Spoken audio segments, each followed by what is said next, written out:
Welcome, my friend. Tonight, I invite you to close your eyes and take a journey with me back through time, far beyond the world we know today. Before we begin, take a deep breath. Let your shoulders relax. Let your hands sink gently into the sheets. And if you're listening in bed, allow yourself to get comfortable. This is your time to drift away. And while you listen, I'd love for you to leave a little note in the comments. Tell me where in the world you're listening from and what time of night it is. It's always fascinating to know who's sharing this moment across the globe. Now, imagine this. You open your eyes, but the air is heavy and filled with the smell of iron and dust. You're lying on a rough wooden bench, and somewhere nearby, you hear the faint clatter of chains, the shuffle of footsteps, and then, distant but growing, the roar of a crowd. It's not a polite cheer, but a rolling wave of voices, thousands of them, chanting, humming with excitement. You blink, sit up slowly, and the truth begins to dawn on you. You are not yourself, at least not anymore. You have woken up as a gladiator in ancient Rome. The first sensation is the heat. The Mediterranean sun spills through a grated window, carrying with it the faint tang of sweat and something metallic, blood, perhaps. The sound of voices grows closer. Someone rattles past with shackles on their ankles, muttering under their breath. Another man, muscle-scarred and face-hardened, gives you a look, half warning, half welcome. In this world, you are neither free nor forgotten. You belong to the Ludus, the gladiator's training school, where discipline, strength, and survival are your only companions. Your mornings begin before the sun climbs high.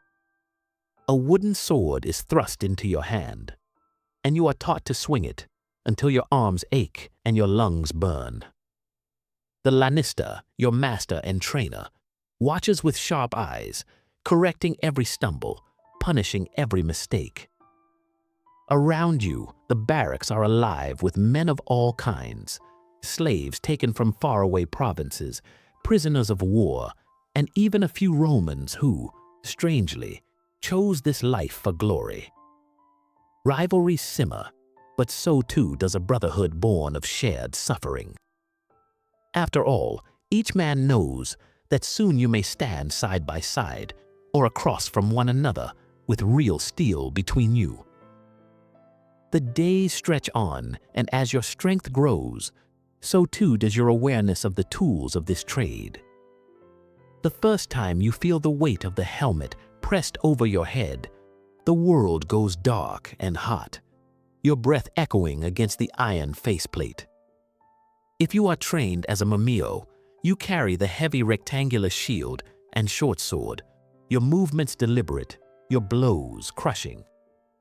If you are a retiarius, you fight almost naked, nimble as the wind, armed with nothing more than a trident and a net. Mocked by some as weak, yet feared for the sudden strike of your weapon's reach.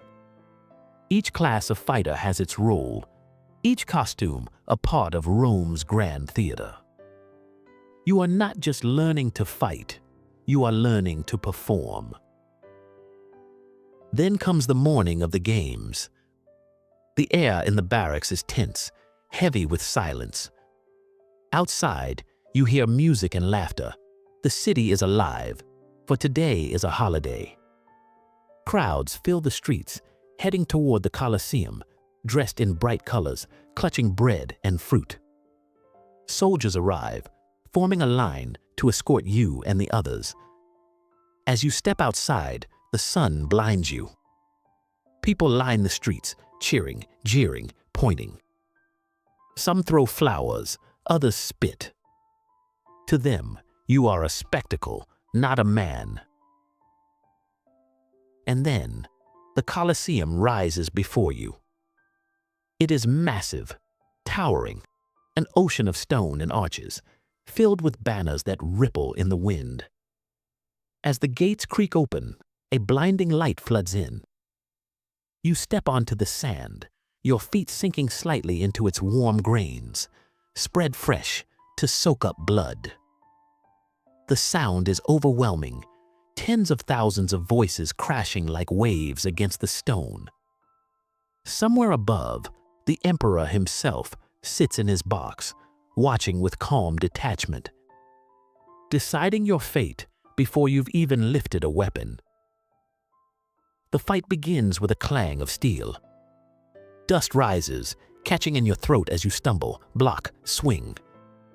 The crowd gasps with every near miss, every strike that lands.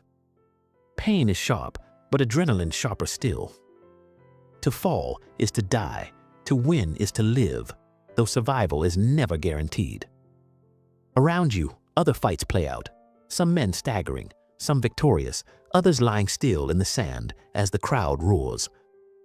It is blood, yes, but it is also theater. Every movement is watched, judged, remembered. When the clash ends and you are still standing, your chest heaves, sweat dripping down your temples beneath the heavy helmet. You wait. The crowd screams, raising fists, some calling for mercy, others for death. You glance upward at the Emperor. His hand hovers, thumb poised. In that moment, your entire existence balances on a single gesture. If he spares you, you live to fight again. If not, you become another name lost to the sand. But whether you live or die, your story does not vanish. Gladiators, though slaves, became legends. Some were celebrated, painted on walls, even admired like heroes. Others faded quickly, their bones buried without fanfare. And yet, in the end, all carried the same strange legacy. Men who fought, not for country, not for family, but for the fleeting entertainment of a city that thrived on spectacle. Now, as you drift back from the sand of the arena to the quiet of your room, take a deep breath. The crowd fades, the sun softens, and the world of Rome melts into shadow. You are safe once more, wrapped in your sheets, listening to the calm of the present. Let your mind rest on what you've seen, dust and iron, fire and glory, and then let it go. Slowly, gently, allow yourself to sink deeper into your pillow. You have walked the path of the gladiator, but here, in your own world, there is no fight left to win. Only peace.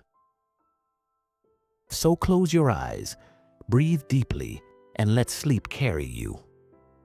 Tomorrow is another day, but tonight you rest.